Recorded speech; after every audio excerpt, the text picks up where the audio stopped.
Good morning, Tubies. I'm just recording from laying in bed. I'm not feeling the greatest today. Just really tired and drained. I think I'm coming down with some kind of head and body cold or something. I just feel, ugh, like my whole body's just heavy.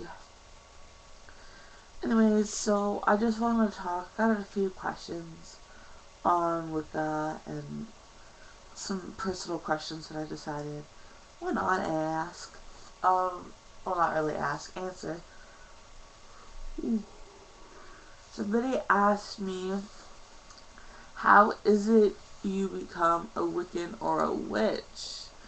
And being a Wiccan or a witch generally is not something you're born with.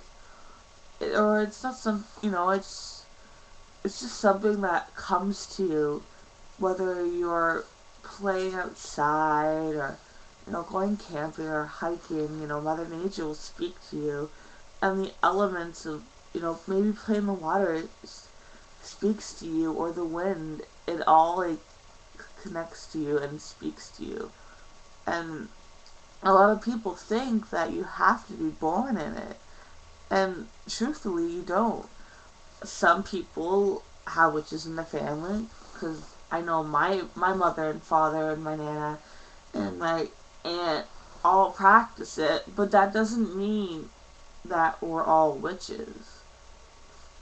That all the kids are gonna have to practice it. Sorry, it doesn't mean that. What it is it's you. You need to decide whether you're gonna believe it or not. You need to decide if it's speaking to you or not. Nobody else. I know a lot of Christians and Catholics, where I live, they'll come up to you and be like, "Child, did you find God?" or "Come to our church." Wiccan is not like that. We don't, it's not that, "Hey, come to me and you'll be a witch." No, you'll find it on your own, with or without anybody's help. And if you need help, there is people there who are willing to help you, but we're not going to shove it down your face and be like, "Hey, do this and you're a witch," or "Hey, do this and you're a Wiccan." No, it's not like that. And I've had a few questions on my intake on Catholic and Christians, and I have nothing against them. I actually went to a Catholic school, and I graduated from a Catholic private school where I had to wear uniforms every day and stuff. It's not bad. I have no bad input. It's just there's certain things they practice that I feel is not right. And I feel that they shouldn't tell kids this is how you have to do or God's not going to love you. And I've had tons of run-ins with the principal and some teachers, and they did not appreciate the way I feel on certain inputs. But it was really funny. Out of that whole school, I think the teachers that I liked the most was my religion teacher and my art teacher and my parenting and cooking teacher. Now, the reason why I liked my religion teacher is because he was so respectful. He's such a sweetheart. Every morning, 20 minutes at the class. First 20 minutes. They do a prayer. And then after that, they did some reading from the Bible and they discuss it. But my teacher understood that my beliefs are not in that, and that's something they did because that's what they believed in.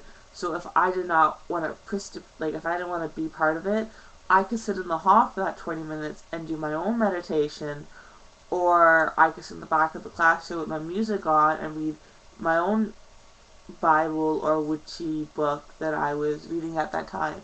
Which, if you think about it, that's really nice for a teacher to do that, because my school is very, very hard on the students about religion and meditation. And every Friday we went to the chapel and we did some meditation.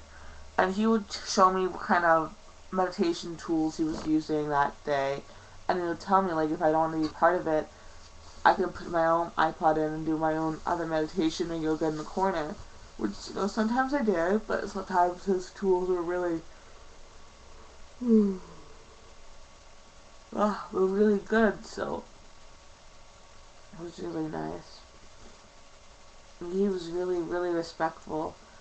We had some field trips at the end of the year, well, back then when I was in high school, and we went to different churches. And you know what, like, some churches are like, well, it's just a church, but it was like the really historical churches, and it was really interesting, and to see all the artwork, and I had a very interesting conversation with the priest, and one of the men that were one of the priests, and one of the men who were, like, training to become a priest. We had a discussion on wiccan and witches and that concept, and it was really interesting because some of them, the guy that was the priest, he was really old. My God, he was, I would say, maybe the late 60s, and he was very nice. And he told me, he's like, I have nothing wrong with it. He's like, I've come across a few books, and I've, you know, read into it, just you know, see, it has caught my attention because these days it's coming up a lot. He's like, I see nothing wrong with it. And he told me, he's like, it's nothing but hippies, pretty much. He's like, it's nothing but nature hippies, and I have nothing wrong with that. He's like, I do have a problem with Satanism, which, you know, it common sense, right? And I'm like, I laughed, and I'm like, yeah, that's common sense. I would understand that too. I have a problem with it as well. But the new priest that was in training, he was like, it's all Satanism. I don't care. This is not something I feel like we should be discussing. And I was like, okay, that's good for you. And I thanked the priest for his time and showing me around. And I told him, I said, I really appreciate what you've done here. It's very beautiful. But, you know, that's really interesting if you think about it.